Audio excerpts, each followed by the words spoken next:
Hai teman-teman, sahabat-sahabat channel Agus L72, bertemu kembali bersama saya Agus Lipi. Salam sukses, semangat, dan sehat selalu untuk kalian semua.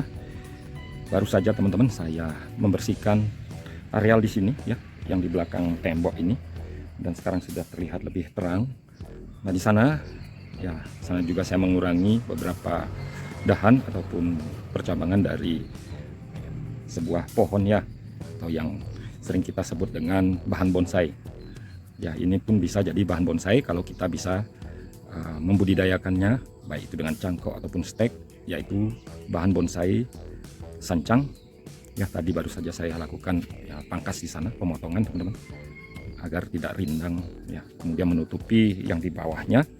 Ya, ini adalah salah satu ya cara kita untuk membuat lingkungan kita semakin terang, dan kemudian apa yang kita rawat ini bisa mendapatkan sinar matahari yang lebih. Nah, mari kita ajak teman-teman ke sana ya, ke balik dari tembok ini ya. Ya, ini kita ke sisi sini ya. Ini jalan ke garasi teman-teman. Nah, di sini saya sudah melakukan sedikit pemangkasan dan menerangi tempat-tempat di sini. Dan ini hasil dari ya kita beres-beres teman-teman. Ya, kemudian kita bisa melihat di sini ya, ini sebenarnya disebut juga bahan-bahan bonsai. Apabila kita tancap, ini bisa menjadi bahan yang mungkin saja kita program suatu saat. Tapi jika kita sempat, kita tancap saja ya. Ya, saya lakukan seperti ini ya, pemotongan pendek-pendek, nanti ditancap saja. Apakah bisa hidup atau tidak ya, ini hanyalah usaha. Ya, beda sekali waktu kita pertama kali menggeluti dunia bonsai ini ya, dengan bahan sekecil apapun ya, kita pasti mengupayakannya untuk bisa hidup dan menjadi bonsai-bonsai. Dan seperti yang kalian lihat di sana ya, di halaman saya yang di dalam itu dulunya juga hasil tancapan, dan kemudian sudah menjadi bonsai-bonsai yang bisa kita pajang di halaman. Nah, ini hasil tancapan juga teman-teman ya. Baru saja saya melakukan pressing di bawahnya, jadi ini tancapannya terlalu dalam, dan kemudian ya kalau kita cabut juga ya nanggung sekali ukurannya ya. Ukurannya nanggung.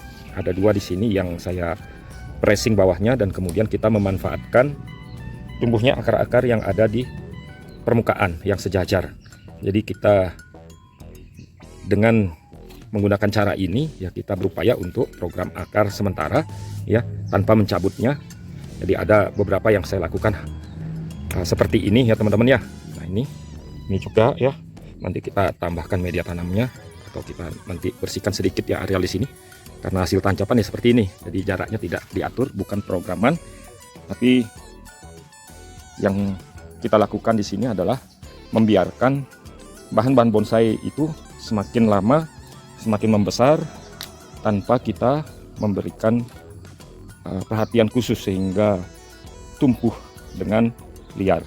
Nah, ini ada juga teman-teman yang sudah lebih dahulu saya lakukan pressing bawahnya. Nah, seperti itu. Jadi bawahnya ini teman-teman sudah kita lakukan pressing, dan kemudian kita sudah kasih alas, dan ini sudah aman. Tetapi ada dua akar besar yang masih harus kita lakukan pressing agar tidak ya, terlihat tidak seimbang ya antar akarnya. Nanti kita akan pressing ya, mungkin kita pressing di sini ya, agak miring, kemudian yang satunya juga mendekati dengan bonggol dari bahan bonsai ini. Ya lumayan kalau ini teman-teman ya, kalau ukurannya ya lumayan.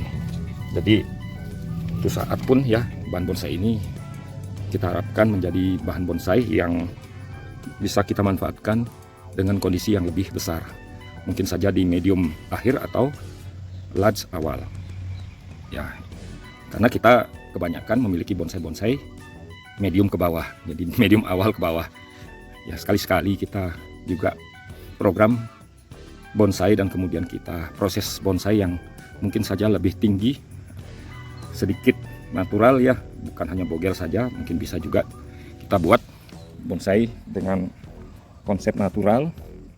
Jadi sebelum kita proses ini teman-teman, kita biasa ya membiarkan bahan bonsai ini bertumbuh ya bertumbuh dan kemudian meninggi di sini tanpa kita melakukan pemeliharaan yang lebih. Tetapi jika kita mau, ya kita sudah memulai untuk mengawalinya dengan perakarannya, ya kita akan program akarnya sehingga nanti pada saat pendongkelan, ya pada saat pendongkelan nanti akan tidak berisiko fatal.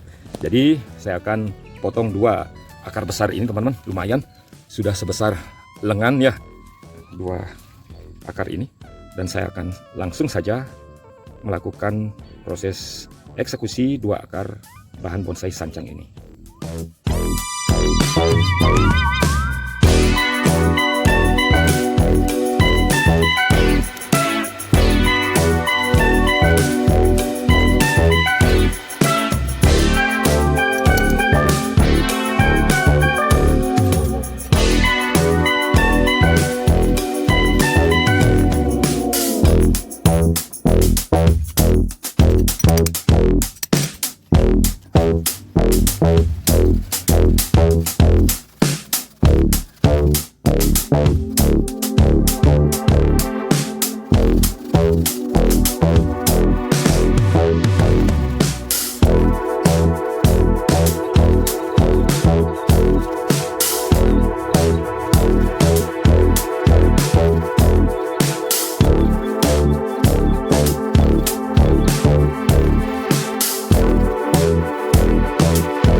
Nah teman-teman, ya akhirnya 2 akar besar tersebut teman-teman sudah bisa kita pisahkan. Ya mungkin saja kita harus menjauhkan ya posisi akar tersebut, kemudian kita ganjal karena ini besar teman-teman. Jadi saya akan ungkit dan kemudian kita ganjal menjauh. Ya saya tidak jadi mengungkit, saya potong saja teman-teman biar jarak pangkal-pangkal perakaran dari bahan bonsai sancang tadi tidak terlalu dekat dengan ini ya, dengan akar yang kita potong tadi. Karena akar-akar ini masih bisa bertumbuh dan ini mengganggu nantinya teman-teman. Ya, kalaupun kita tanam kemungkinan ini bisa tumbuh ya teman-teman. Ya 2 akar ya tadi yang di kanan dan yang di kiri ya. Kita lihat perbandingan dengan lengan kita. Ini ya sudah sama teman-teman ya. Sama dengan lengan kita. Besar-besar akar ini teman-teman ya. Dan yang jelas kalau kita membiarkan ini, kemungkinan suatu saat kalau kita eksekusi dan kemudian kita membentuknya menjadi programan bonsai, waktu saat pengangkatan mungkin tidak siap ya. Dengan ini kita wajib melakukan eksekusi potong akar ya.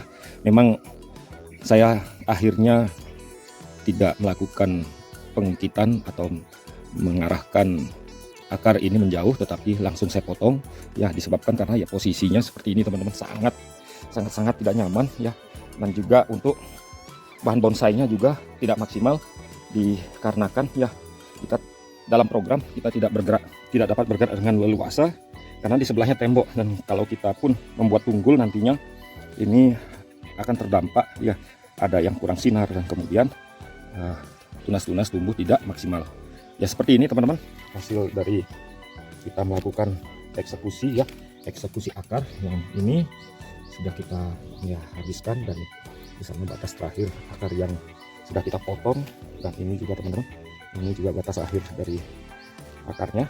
Nah kemungkinan nanti kita akan tambahkan kokopits ya, tapi ya setelah dokumentasi ini teman-teman ya, kita melakukannya di luar dokumentasi ya. Saya rasa demikian teman-teman.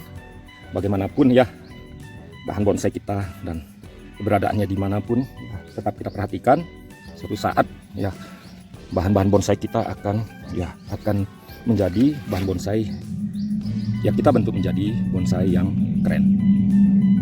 Tetap semangat berkarya bonsai, sampai bertemu kembali di kesempatan yang lain. Salam.